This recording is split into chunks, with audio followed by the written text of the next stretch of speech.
আসসালামু আলাইকুম ওয়া রাহমাতুল্লাহ। প্রিয় দিনীবেরা, আশা করি আল্লাহ তাআলা একান্ত রহমতে ভালো আছেন। আলহামদুলিল্লাহ। জানি প্রবাসে দেশে কেউ ভালো নেই, কারণ চতুর্পাশে বন্যায় আক্রান্ত হয়ে মানুষের ঘর বাড়ি পশু পাখি ধন সম্পদ সবকিছু ক্ষতিগ্রস্ত হয়ে আছে।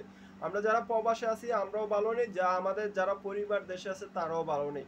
তারপর আল্লাহ শুকরিয়া আদায় করতে হয় সর্বদা। দেখুন, একটা জিনিস মনে রাখতে হবে, আল্লাহ তাআলা এটাকে আপনি দুইভাবে দেখতে হবে। যারা মুমিন মুত্তাকি আখিরাতকে বিশ্বাস করেন, এটা এক, আমাদের পাপের দরুন এই গজব আসছে, আরেকটা হলো মোমেনদের জন্য এটা পরীক্ষা, আমরা বাংলাদেশের জনগণের জন্য এটা পরীক্ষা স্বরূপ।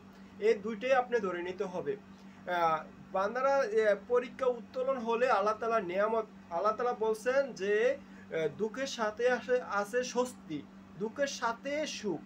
যখন আমরা এই বন্যা কবিলতা থেকে আল্লাহ তাআলা আমাদেরকে রক্ষা করবেন, তখন পরবর্তী যুগটা পরবর্তী সময়টা এমনও হতে পারে আল্লাহ তাআলা আমাদেরকে নিয়ামতে পরিপূর্ণ করে দিতে পারেন।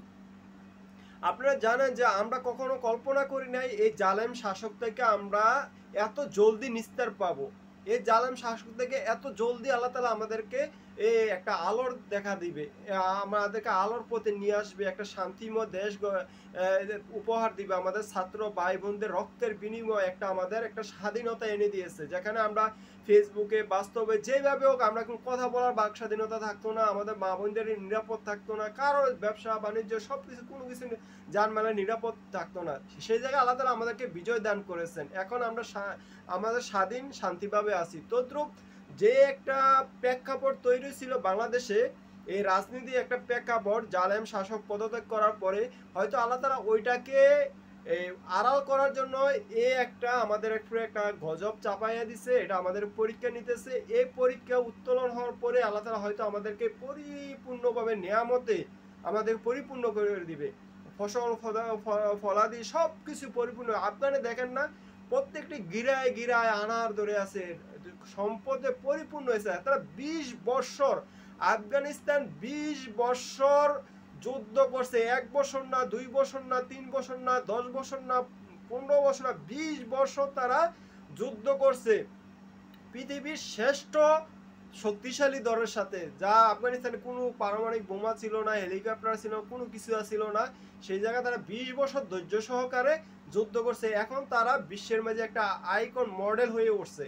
তাদেরকে আল্লাহ তাআলা এমন নিয়ামত দান করছে, এখন তাদেরকে সবাই অনুসরণ করতেছে। হয়তো আল্লাহ তাআলা আমাদেরকেও ঠিক আমাদেরকেও আল্লাহ তাআলা হয়তো এই জালেম শাসক পরিবর্তন হওয়ার পরে এখন বন্যা দিয়ে আমাদেরকে পরীক্ষা নিতেছে।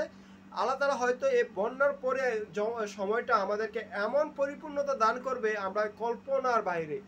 যখন আমরা কল্পনার বাইরে ছিল যে হাসিনা কখনো মানে কখনো পদত্যাগ করবে না, হাসিনাকে ক্ষমতাচ্যুত করা যাবে না, হ্যাঁ কখনো যাবে না, 41 সাল পর্যন্ত তার টার্গেট ছিল। তাই আসুন আমরা আল্লাহ তাআলার বেশি বেশি শুকরিয়া আদায় করি। আল্লাহ তাআলা যেন এই যে ক্ষতিগ্রস্ত হয়েছে আমাদের ভাই বোন আত্মীয় স্বজন পাড়া প্রতিবেশী দেশের যে কোনো মানুষ যেই জায়গায় ক্ষতিগ্রস্ত হয়েছে, আল্লাহ তাআলা তাদেরকে এই ক্ষতিগ্রস্ত পরিপূর্ণ করে দেয়, তাদের দুঃখ কষ্ট দূর করে দেয়। তাদেরকে যেন আল্লাহ তাআলা দুনিয়াতে সম্মানিত করে আখিরাতেও সম্মানিত করে। আমরা ধৈর্য সহকারে আমরা আল্লাহ তাআলার কাছে 2 হাত উত্তোলন করে দোয়া করব দেশের জন্য, প্রিয় মাতৃভূমি দেশের জন্য এবং প্রিয় ভাই বোনদের জন্য। সবাই আমরা মুসলমান, হিন্দু, বৌদ্ধ, খ্রিস্টান যারাই হোক, আমরা তারা আমাদের দেশের মানুষ, সবার জন্য সবাই দোয়া করব। আমরা যেন আল্লাহ তাআলা আমাদের দেশটাকে কবুল করে এবং কি এই জালেমের অত্যাচার পাপাচার ধুয়ে মুছে সব কিছু দূর করে যেন একটা সুন্দর একটা রাষ্ট্র গঠন করার আমাদের তৌফিক দেয়। প্রিয় বাংলাদেশটাকে একটা নাপাক মুক্ত করে দেয়। এই স্বৈরশাসক গেছে, এটি রক্তে রঞ্জিত, সব কিছু ধুয়ে মুছে যেন আল্লাহ তাআলা একটা সোনায় পরিপূর্ণ করে দেয় আমাদের দেশটাকে, শান্তিময় বিরাজ করবে সব জায়গায়। এরকম একটা রাষ্ট্র আল্লাহ তাআলা যেন আমাদেরকে গঠন করার তৌফিক দেয়। সবাই সবার প্রতি দোয়া করবেন, আমার জন্য সবাই দোয়া করে, আমার ভুলগুলো ক্ষমা দৃষ্টিতে দেখবেন। আল্লাহ শুকরিয়া বেশি বেশি আদায় করবেন। আসসালামু আলাইকুম ওয়া রাহমাতুল্লাহ।